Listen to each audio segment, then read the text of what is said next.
Welcome to the Dead Bedroom Revival Podcast. My name is Corey, your host, and I'm very, very excited to be making this episode because we've officially hit our first series, and this is going to be absolutely amazing because this is one of those lessons that's going to really transform your life. And I think, as you noticed, if you've listened to this podcast, you should be able to know that we try and give as much value as possible, as well as if you are new, welcome, and we'll be trying to give you as much practical examples and things that you can go and do right now, or at least understand the reason why in a dead bedroom or a sexless relationship, and how you can actually start navigating to move all of that and fix it.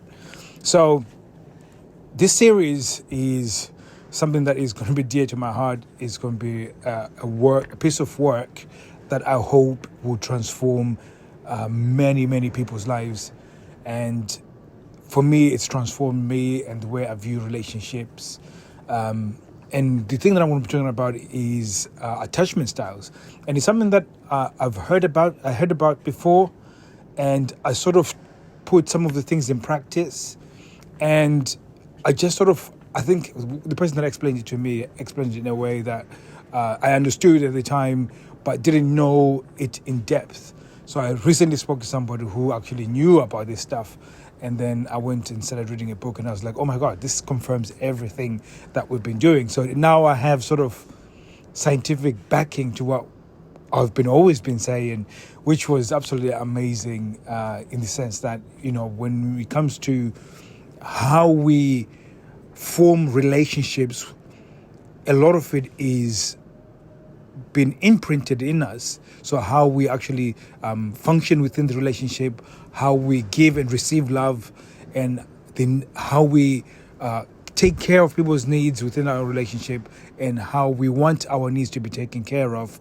All of that stems back to how you developed as a child, especially the bonding that you formed in your early childhood with the adults around you. And a lot of it comes down to the fact that there's a lot of potential trauma that is caused because we are so heavily dependent on our parents and people that are meant to be caregivers. Unlike other animals, I remember the first time I saw a cow give birth, like literally gave birth, and then within the hour, the cow was walking around, and and again, they're still dependent on their mum, but they could easily, take care of themselves in terms of run away from prey or whatever. So unlike us humans, it takes us nearly a year before we can actually walk, and then probably a few more extra months before we can actually talk, and then we still then have to learn how to do certain things. We're so heavily dependent on the adults. So therefore, we're at the mercy of these adults. And if they have got dysfunction within them and they do not know how to deal with anxiety, they do not know how to deal with stress, then they pass on really negative things to us as children. And therefore, it then affects our forming relationships, or at least those issues that they put in us appear within the relationships. So it's one of those really important lessons that when you understand the level of trauma, or at least the level of issues that you have, or the attachment style that you might have, and the attachment style, more importantly, the attachment style that your partner might have, it gives you an opportunity to start resolving. Because now when you have that attachment style, you don't have it for good. You can actually work certain things within your relationship, and then by working those things, you actually start having better way of communicating within a relationship, and then getting to that point where it is blissful, it's amazing, and it's impactful. So today I'm just going to preface it, and then we'll getting straight into the actual attachment styles tomorrow. The attachment styles, the first one is secure attachment, which is somebody who is secure, has come from a good family, a stable family. The mom and dad had a good relationship. They also communicated those things with the child. They made them feel safe, made them feel secure. and they have ended up being able to form relationships and being intelligent within the relationship. So they've got that emotional intelligence, and when things happen, they're not too stressful. They really try and see everything from a strategic point. They don't overreact. They offer freedom to their partners, and that's a very rare type of person, because I think most people, I personally believe that you're not either one or the other. Sometimes I think you have a blend of, a few. So you might actually have a bit of secure, but then you also have a little bit of, the other ones. So I think there is a bit of that, and I think I don't really know much of the psychology, the people that have done the study, how much they would agree with me with that, because I can certainly see, I've met people that were quite secure, but then there were certain environments or certain things that would happen within the relationship, then they will regress to something else. So I think there's something that to be looked at there. But having a secure one is one of the things that most people would aspire to. And I think most people can sort of self-develop themselves into a secure place.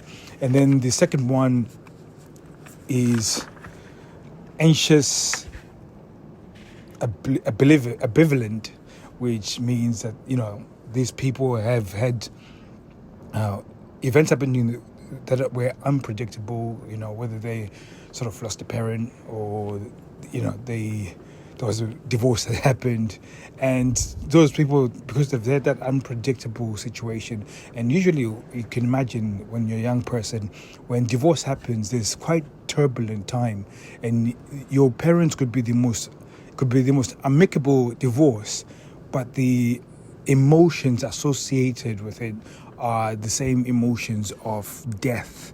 And there's a mourning period, there's a place where you have to have an acceptance period, and all of that. And it's very difficult to hide this from a child, no matter how much you smile, and this can get the child to be clingy, make them raise.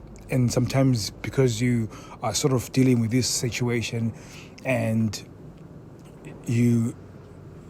like I said, you're mourning a death, and you're sort of going through that process. Sometimes, not on purpose, the child will start feeling neglected, so they raise their emotion really high in order to get your attention. And you probably in that relationship where your spouse is really unpredictable and they raise their emotion, they've got really poor self-image of themselves. So everything is stressful, everything is anxiety driven, and they are very moody, they get angry too quickly, almost like a spoiled brat. But that's how they've chosen, in fact, for them to feel loved and feel like somebody is showing them some level of attention. They've had to raise their emotion in order for that to happen. So hopefully, and like I said, I'm going to really unpack them in detail as we go on with the episode. So bear in mind, I'm just skimming through these. And then you got to look at the third one. And I think the third one is pretty interesting. And this is where most people find themselves, especially, I think the one in the sexless relationship, this is more to do with like ladies within the sexual relationship. This is where they sort of lie, and especially if they're not having sex, and they come when there's a high anxiety within the body and high levels of stress, and failure to regulate those feelings by themselves, that can affect the libido within the woman, therefore affecting your relationship. So it's, like I said, I'm going to try. I'm already getting close to the end of my time, so I'm just going to skim through this quickly. The other one is anxious avoidant. So, they, people have shouted at them. They've got both parents, but then they've just had influences of people that would get really impatient with them, shout at them, and therefore, because of that, the fear makes them to avoid certain feelings or even just expressing themselves. And usually when they were shouted at, they were shouted at when they were trying to express themselves, when they were being playful, when they were just being a child. And I could admit, as a parent, I've been guilty of this one. I'm feeling tired, I'm feeling stressed or whatever, then my child comes and they're being their age. So she's probably 5 years old and she's being a 5-year-old, and whatever she's doing is annoying because she's been a 5-year-old. And then I go and then snap and then I shout and all of that. And if I knew what I know now, I would have never done that. And that I'm killing that spirit of the child, that playfulness, that I'm not allowed to be expressive. And when you're not allowed to be expressive, then they feel like they need to avoid being expressive within the relationship. Especially, it pains my heart when I talk about it because I'm so guilty of this. And they feel like they cannot express themselves because if they do, then that will bring on the fear that they felt when they did that. So it's one of those things that is that is hard. Yeah, so it is those things that you start thinking about this and you start looking at your partner, and when you see them and they're exhibiting some of these signs, these are the things that actually go and then crush the passion and the sex within your relationship. Not just that, it's the level of approaching the level of intimacy, which then makes that sex so much sweeter and so much impactful within your relationship. So this is why, this is one of the most powerful, and this is why we're going to pack it over a few episodes. And hopefully it's going to be just as impactful for you as it's been, in fact, impactful for me. So the last one, but not least, is anxious, disorganized. And this is when somebody has had just a really unpredictable life. So they're young, they're fearful, there's a lot going on, but nobody gives them attention. And it doesn't matter whether they cry, they go high emotion or not, or whether just unpredictable. They're being shouted at, they're not being given attention, and then therefore they just feel any interaction with any human being is bad because they've just had awful experiences with human beings and never felt safe.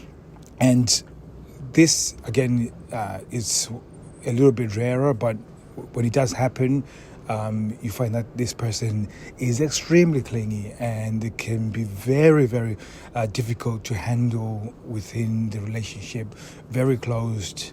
They know they want to be in love, but they don't want to be in love. They want to be close to you, but when you get close to them, they are very abusive. So, and they just do this dance, and it's a very, very frustrating situation to be in if you're the partner. And being able to identify that can actually help you to communicate with them in a way that will give you the most, make you feel empowered, so you can connect in a much better way. So hopefully this has been massive revelation for you guys, and you realizing that there's actually light at the end of the tunnel, because this is what it means. It's like, if you understand this stuff, then all of a sudden it opens this, new beginning that can happen. That you, once you grasp this, you know which attachment style you are, you know which attachment style your partner is, and then you now know what to work. So even stuff like, let's talk about the sex talk, because you know what attachment style there are. It makes it so much easier to approach it, and you can approach it in the way that will not increase the level of anxiety and fear, but will make them feel the most, safe, most loved, and most appreciated, especially when you know that majority of the people are within the sort of, not the majority of people are not in the secure type attachment. So therefore, a lot of people would have a poor self-image. So how do you communicate with somebody who's got poor self-image, and stuff like that. So if you want to know that, and I know you didn't see that with this one coming, go to www.therbedroomrevival.com, and we'll be giving you some trainings from there. You get a link to the Facebook group where we're going to be giving you some trainings as well over there. So hopefully this has excited you as much as it excited me. Look out for tomorrow's episode. on the series, and I'm still trying to think about the name of the series because I think when I'm realizing with some of the titles that I've put in there, based on how I titled it, it gets an increase of listeners. So I'm still wrecking my brain. So I'm really excited to have made this episode. Thank you very much. I'll be seeing you soon. Take care.